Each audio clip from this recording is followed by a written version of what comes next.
Hey guys, and welcome back to this Manchest United Road to Glory episode. It's episode 12, and in this episode we are taking a look how we did in our 5th season as Manchester United's boss, Eric then Unskilled. How did we do in the Premier League after finishing 3 times in 2nd place? Can we finally win the Premier League this season? And how did we do in all the other competitions? Go ahead and watch the rest of the video to find out. And by the way, I made our team even better. You have already seen us win the Community Shield and the Super Cup, but can we also win the FA Cup in this season? Well, let me show you. In the 5th round we knocked out Newcastle United. In the quarterfinals we knocked out Norwich 4-1, which we also beat in the Carabao Cup. In the semis we beat Arsenal, and then there was a tough game in the final against West Ham, but we did beat them 4-1, winning us the FA Cup once again. And like I said, in these competitions I usually play a backup squad, but what I find very interesting is that Bournemouth actually made it pretty far. If they won against West Ham, a championship side may have made the final of the FA Cup, which is very interesting. Now let's jump into the Champions League. And the Champions League, let me tell you, was a tough one. We did beat Arsenal over 2 rounds, 0-5, which was actually not really expected because I rated Arsenal very highly, and last season they really made it difficult for us in the Premier League. So I thought it was going to be tough, but we did beat them 4-0. Then in the quarters we were rooted against Bayern, and in the first leg we tied them 1-1, which made it just a walk in the park. We had to win at home, and that's what we did. 0-3 is how we won at home. And also Paris Saint-Germain, Barcelona and Real Madrid went through. And of those three, I really wanted Barcelona, and that's who we got. But they won 2-0 at their home ground in the Camp Nou Spotify Stadium, so we had to beat them 3-0 at home, and that is exactly what we did. Unfortunately, Slotterbeck, our newest signing, came in clutch, 62nd minute goal, but we were way better than Barcelona, so very happy to see that we went through. After losing 2-0 at the Camp Nou, I was really not thinking we were gonna go through because we played pretty poorly there, but Barcelona played even worse, and if you look at their team you kinda understand why. Gakpo is good but not a top talent, Torre isn't either, and Bandashil isn't either, and our team is just filled with stars.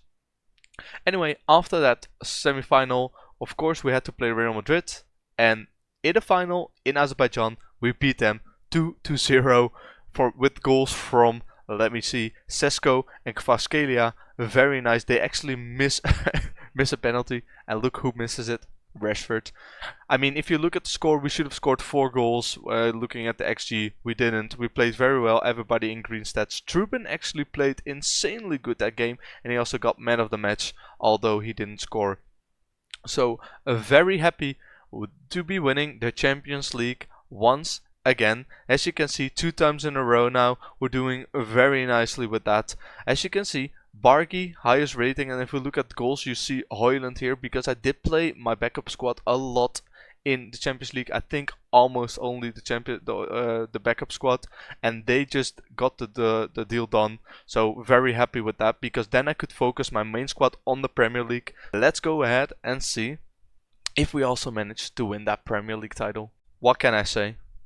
Easy money, 100 points, way much more than City, Arsenal, Liverpool or Newcastle, who all got Champions League football. Tottenham in 12th, not very good. Sheffield, Brentford and Luton going down, Luton having a worse season. And I was saying that Sesko was gonna win the Golden Shoe with 43 in 32 games, but Erling Haaland, this guy is a beast. 44 goals, like he didn't even turn up, and then suddenly this season my striker gets a lot of goals and he scores 1 more than Benjamin Sesko. Of course I didn't play Sesko that much because I really had him on the bench a lot of the games, because he needed some rest for the Champions League games. And in the Champions League this guy was also insane. If you get a 7.95 rating, average rating, you're legit one of the best players in the game. So Manchester United winning it again after how many years? 17 years? No, 15 years. Last time was in 2012. Winning the Premier League once again. And also, one other fun thing that I want to show you is that we have gotten a takeover. So as you can see here we are at the general landmarks. Of course, this has all to do with upgrading youth facilities and training facilities. Our capacity being upgraded right here. And then what I wanted to show you is right here. Owner Avram Glazer leaves, and we have a new chairperson, James Dawson, who took over. And after that, we of course win the FA Cup, Champions League, and the Premier League once again. But I think, yeah, the Premier League is already shown here because we were crowned champions, the one on 4th, and you can see that in the schedule as well. I think right here against Luton we were champions, so all of these games didn't really matter anymore. So that was good because it meant that I could play backup teams, and then you can see I played backup teams because suddenly we lose 0-3 to City and 2-6 to Arsenal. But other than that, they were all backup teams, and if my backup team can win 6-0, 6-1, the tactic I'm using is really doing wonders. Anyway, them taking over meant that we also are looking for a new affiliate, and if you want to see how the affiliates are looking right now, it's like this. So we have Cincinnati, which we have looked for. They are helping us expand our brand. Dynamo Kiev, Midtjylland, Iberian, and Levante, and those 4 are only for the youth setup, and this one is actually to make sure that the presence of Manchester United within the USA will be a major benefit to all merchandising, and I will later also negotiate this one to also set up something for the youth. Other than that, our finances are looking insanely good. We haven't gotten we did get our transfer budget already at the beginning of the season, but then I already spent it on players, which I will show you later on. Anyway, 138 in, and that is because we also got prize money in, but I believe that last season the new owners also pumped 80 million in the club, which is good to see for the club that's currently the best in the world, because as you can see, we win the Premier League, the Champions League, the Super Cup, the FA Cup, the Carabao Cup, and the Community Shield. I don't think that we can keep this up. We can't win back-to-back Premier League titles while also winning the Champions League. I think this was one of a kind, but we'll see what we can do. The team currently is looking like this. I had a lot of injuries, and I kind of want to slim down the squad because so I think that's what we'll be doing. Because look at all these loans. I'm just going to see which players I think aren't going to make it. For example, Dennis Simon, I kind of want to get out. I brought this guy in, but I'm not going to use him anymore. So let's just go ahead and get rid of him while we can. He's also earning a big chunk of money. Same goes probably for Echeverry, who we loaned out to Sevilla this season. This guy just didn't really make it. It was a good signing at first, but after that we didn't really play him a lot. Bought him only for 10 million, and he's currently worth 50, so we could be able to sell him on a nice little profit. Anyway, that's what I'll be doing, and I'll be hoping that I get more transfer budget or some good bids in. There are a few players that I wouldn't mind letting leave, such as Christian Romero, now 30 years old. Let's get rid of this price tag.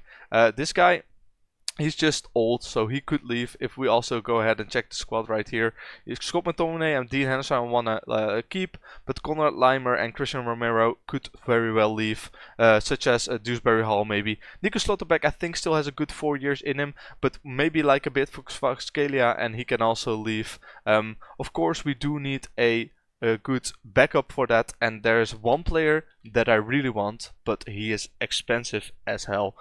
Lamine Yamal is like, if I look at my Excel sheet, he is the best player in there.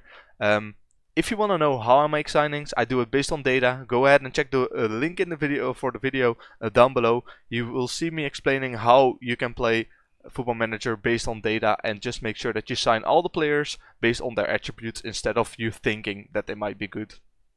Anyway, Lamine Yamal is really one of the best players in this game, so really want this guy in. But not sure how I'm going to make sure that he can go in, because he's going to cost me 250 million. So we're going to need a big sale or a lot of money to get this guy in, because I don't think I can pay the 250 that Barcelona wants. But if I maybe can just convince this guy to join me, that would be very nice. Anyway, what I'll be doing now is I'll be zooming forward to the end of the transfer window. And before January, this happened. we are expanding our current stadium by 15,000 seats, which is, I mean, quite a lot. Old Trafford is getting even bigger. 50,000 seats for 100 million is, I think, doable. I think in the long term it will really pay back what we need. It's expected to take another 15 months. I thought it was already going to be completed, but 15 months, so next year, August, Old Trafford will be even bigger, and it will be, I do think, the biggest stadium in the Premier League. Hey, before I sim through, I would love it if you could leave a like down below and subscribe if you want to see more. And if you do enjoy the series, go ahead and leave a comment why you are enjoying the series. Other than that, I'm not gonna bother you anymore. Let's jump straight into the end of the transfer window. That's it. The transfer window is over, so let's check out what kind of business we did. Before the transfer window started in the 27-28 season, a couple of transfers went through already, and I'm going to show you them very quickly. Alexei Bakhtin, a very young, promising goalkeeper, 18 years old, bought him for 24 mil. This guy is resolute, is already very good, has good stats, 2 eccentricity, 17 determination and 17 work rate. Means that he's going to be legit very good, and he's going to be a backup whenever Lunin can't play. Then we have Papa Matang Sar. Of course, a very good player on the game. I'm going to be retraining him to play on the left or the right side in the defense, because he's one of the best players according to my Excel sheet in those positions. So he's not going to be playing there here, although he can play there. I'm going to be retraining him for the left and the right side for now. And then the last signing, Denis Salikovic. He's a regen, but look how good this guy is. 16s all across the board, 16 composure, decisions off the ball, 14 work rate, 17 technique, an insane holy trinity of 16, 17 and 15, and this guy can still improve. Driven personality as well, so very happy with Denis Salilovic in. 60 million, we had the money to spend, might as well spend it. He's going to be a backup for us, so not even a starter, but very happy to once again improve our team once more. What I want to mention, these signings are all made based on data. If you want to also make signings based on data, go ahead and check the video in the description. There I explain how you can play Football Manager with data, and you can decide on the attributes of the player. You can just load it into the Excel sheet. The Excel sheet calculates which player is the best for which position, and you can do the same for scouted players. So go ahead and check that out if you want to see more.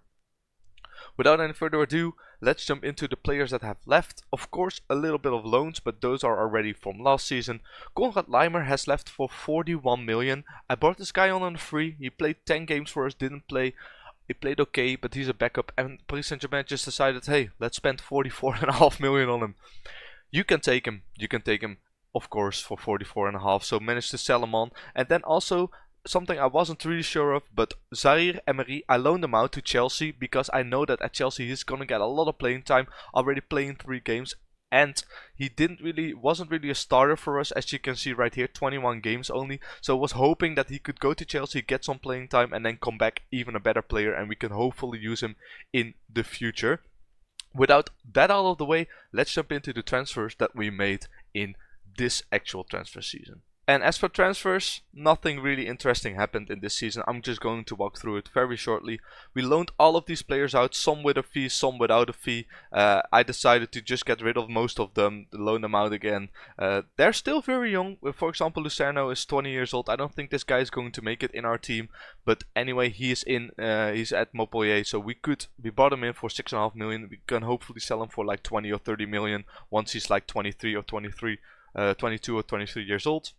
Then Jason Nijhuis, just a youngster we sold to the Wolves. Ben Stadai, actually if you remember, the first season bought this guy in for 1.2 million, expected a lot more from him, sold him eventually for 4.2 million back to Germany, to Kiel. So just happy to see him go. I thought he could be more of use, but he didn't develop as much. Same goes for Rafael Motta, brought him in on a free a couple seasons ago. This guy didn't really get on. We loaned him out twice to the Championship and then also to League 2. But it wasn't really going to improve a lot more, so just sold them on for another little 5 million. Then a big sale, Dijon Camary. Of course, we brought him in for 18.7. Never really got to play a lot for us. Loaned him out immediately a couple times, and then sold him on to Sporting because we didn't need him anymore. Also not as a backup. And then Jurgen Timber, of course, a big sale. Brought him in for 61 million, sold him for 98 million, but add-ons, if he plays a couple of games, it could be 133 million. So really an offer I couldn't refuse. So happy to see him gone, because that means a lot of money in the pocket. Didn't bring in a lot of players to replacement. Michael Murray, just a youngster, I brought in. He's an English-born youngster, so I just trying to fill in the gaps for the English-born players. And this guy might make it, might not make it. I had some money to spend, so why not spend it on him? Then Frederik Arsener, also a Danish youngster, brought him in for 6.7 from Copenhagen and immediately loaded him out to Barnsley. This guy could potentially be very good. He needs to train up his stats that he can become a defensive midfielder. And at Barnsley, he does have the chance to do that. Then I had some money left over, so brought in Aaron Basic, and this guy is already pretty good. Don't get me wrong, he's very versatile, but he doesn't have the right stats and the right attributes. As an attacking midfielder, you do expect a bit more dribbling, first touch, and mentals. But this guy, as you can see right here, can still improve. Resolute personality, so let's hope we can give him some playing time in the first team, so that, or in the second team in the under 21, so he can get some more match experience. But this guy is really looking like a big deal. And then, of course, Timber left, so we needed someone to replace him. Florentine Luis has come in, and this guy is just bang average. Very good mentally, physically okay, and he has the 18 tackling, which I really like on a defensive midfielder. So this guy is just all about taking the ball from the opponents, and that's very well where we're going to be using him in. He's going to be a backup player. 165k for this guy is a lot, but only a 3 or 4 year contract, so when he's 33, he's going to run out of contract. And I think Timber was even earning a lot more. Yeah, he was earning 200k for us as well. So eventually we brought in a better player for the defensive midfield position, a less versatile player. But when a bid comes in, like that amount for Junior Timber, I gotta take it, you know. Anyway, those were all the transfers. Not really a lot happened. Let's jump into how the team actually looks right now and show you how good this team actually is. So this is how the team currently is still looking.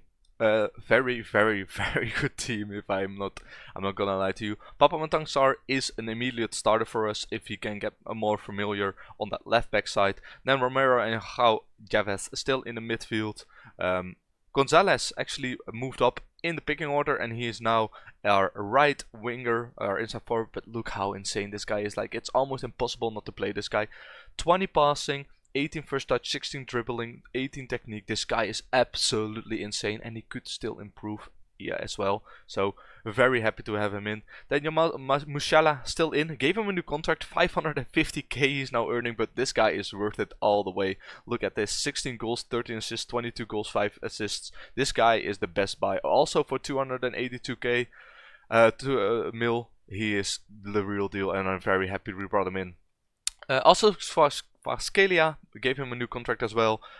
He's been performing very average, but last season he was very good for us, 22 goals and 11 assists. And of course, Sesko, well, I can't really talk about that guy, he's so insanely good. But just to give you like an imagination of how good the players are that are on our bench, Piero Hincapié, this guy is absolutely insane for any team, is on our bench. Inacho, this guy is absolutely insane as well for each team, also on our bench. Then we have a youngster here actually, Bruce Matanda. This guy is already very good, 19 bravery, and I'm going to try to play him a lot. I didn't really get to loan him out, but this guy is absolutely breaking into our first team already. Very nice to see. Brought him in on a very cheap fee as well, I think like 1 million. Yeah, so that's a very good deal. Then Valentin Barco still here. I think this is his 6th season. We brought him in the first season. He's not really getting a lot of playing time, as you can see here, but look at this guy. He's absolutely world class. Very well balanced, so he's still in our first team. And then Denis Salinkovic, one of these guys. This guy is on our bench. Imagine the depth that we have. Like, if one of our players get injured, we still have this guy on our bench together with Noah Darvish. Do I have to say more? Like, this team is absolutely stacked. I also still have Simone Pafundi here. This team is absolutely stacked with talent. So us trying to win the Premier League and the Champions League once again is really not a very bad thought. As I also still have Rooney Bargy here, which is also an absolute talent. I think he's been here for, yeah, also 5 seasons. So we're very happy with all of these players. As you can see, some players I didn't manage to loan out, so I'm going to try to give them some playing time in the first team or in the second team, and hopefully loan them out in January still. Hopefully they can attract some attention then. As for the transfer budget, I still wanted to show you 129 still in the budget. I wanted to buy someone, and I think if I look at my sheet, the really only optional player that I wanted to get was Lamine Yamal. However, his price tag is so absolutely insane. I think they want around 300 million for him. Yeah, I don't have that. Now he's not for sale anymore, but this guy is the only player that really possibly could make an impact in our team and go to a starting position. So I'm just hoping that I can start keep pressuring him and start pressuring him to come join us if he wants to in a Champions League. Anyway, after that, let's jump straight into the finances very quickly. 470 million after the takeover. We did very well. We're doing insanely good. We have no debts anymore. We have no sponsors. We have a lot more sponsorships. I think we're earning like 450 million each year in sponsorships. I think I can show you right here. Yeah, right here, sponsorships, 433 million we're earning, and it gets more and more every year. So we're doing very healthy with that. Of course, our wages currently are 6 million. Our wage budget is 7 million, but if all of these players come back from their loans, then we have a lot less wage room, because we loaned them out, of course, we have more wage room. Anyway, that's going to be it. The schedule is going to be looking like this. We have Atletico, Porto, Dinamo, Southampton, Celtic, Barcelona, AC Milan, Drivna, I've never heard of those, Slovakian First League, okay, and AZ in the Champions League, so shouldn't be hard, we should be able to go through, and I will come back to you at the 1st of January, once again, in the January transfer window, and we will see how we did in this 6th season as Manchester United. If you guys still like this content, please leave a like down below, it really helps me out a ton. And if you want to see more, don't forget to subscribe to my channel for a lot of different Football Manager content. There's coming a lot of nice stuff your way in the coming months. So once again, thanks for watching, hope you enjoyed, and see you in the next one.